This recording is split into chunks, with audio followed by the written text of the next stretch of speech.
Hey folks, welcome to the channel. In today's video, bad boys, what you gonna do when they come for you? Yes, probably be polite and comply because you don't want to get shot.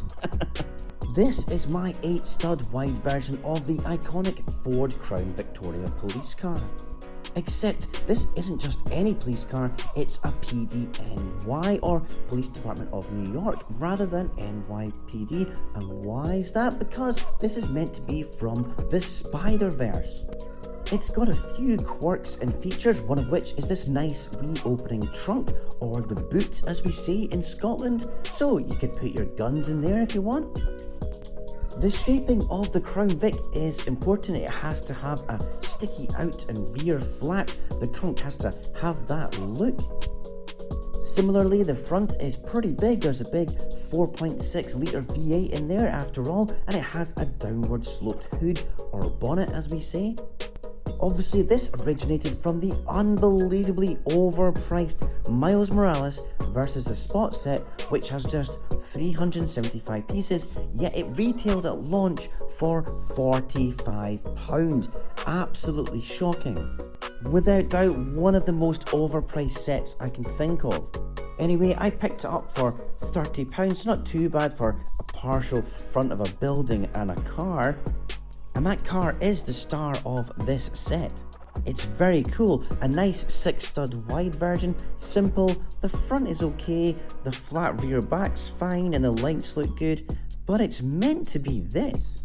So, yeah, it's not easy to do in 6 studs in LEGO, I suppose. I think they just made it too flat and there's just so much lacking in detail. So I wanted to make something bigger like the Speed Champions, and I wanted to fit in a passenger and a prisoner in the rear.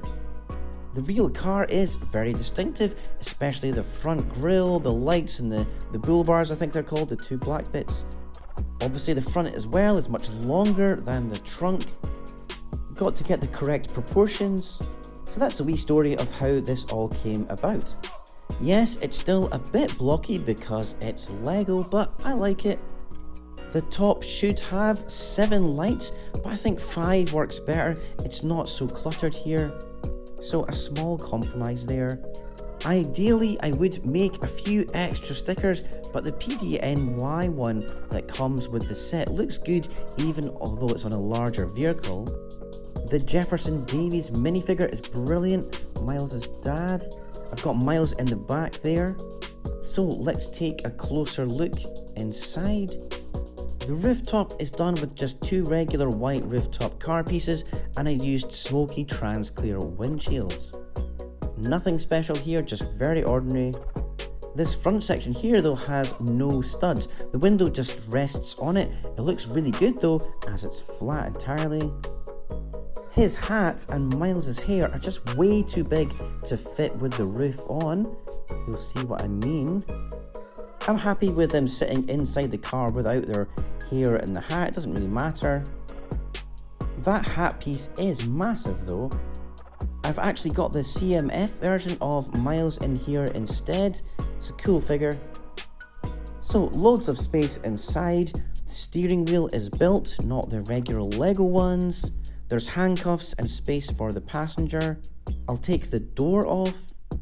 So if you really want to, you can get access this way. I use those snot bricks all along here to do this. Very simple. Wee speedometer tile and a gear stick. Nothing really going on in the interior here.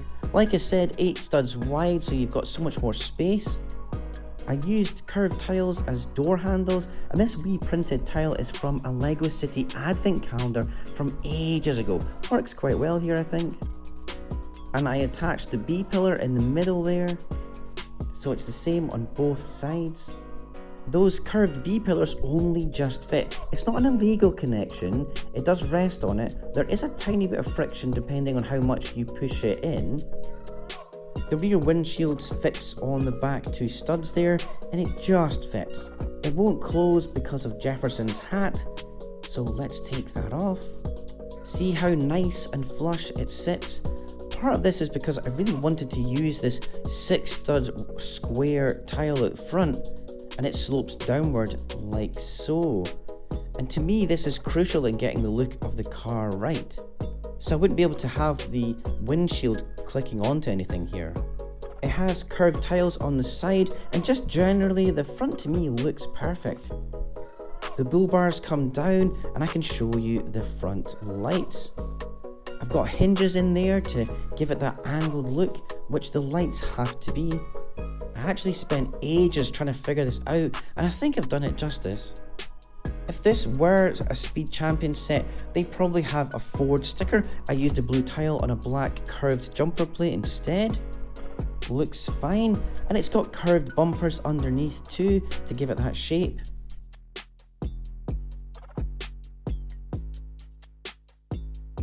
This back section is quite simple.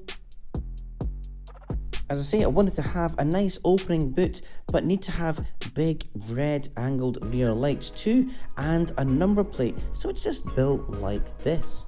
I forgot to mention, I will be doing a tutorial video on this build. I know people will ask me, so I will be doing it when I get time. I won't do instructions, it will just be a tutorial video. One slight annoyance is the blue line. It of course runs the length of the car. I have a gap on the door. Ideally a sticker would be used there, but I've got the blue plate of the door inside, so it kinda has a blue line. I did try and swap out this white tile for a blue one, but it doesn't look right. To be fair to LEGO, they actually did a good job with this blue line. I think it's fine for a 6-stud simple kids toy, but it's a shame they couldn't give it an opening trunk though. And they definitely could have. The Harry Potter Ford Anglia has an opening trunk and it's tiny. So obviously 8 studs wide, my version has a lot more accuracy, especially that front section, and the more I look at it, the more happy I am with what I did. It's definitely a Ford Crown Victoria. A few more stickers perhaps, and maybe some extra lights on top, but generally I think I've got it right. I had to go and compare it to my Gotham City Dodge Charger, which is also 8 studs wide. Similarly, an iconic car. I made this a while ago based on Dom's Fast and Furious Charger. It's a world away from Spider-Man and the friendly folks at the PDNY. That black and white coloration looks really cool. You know what, American police cars are just so much cooler than European ones, it has to be said, although they're terrible at cornering. So much understeer. Anyways, I hope you like my MOC and look out for my future tutorial video if you want to build it. Thanks so much for watching and I'll catch you in the next one.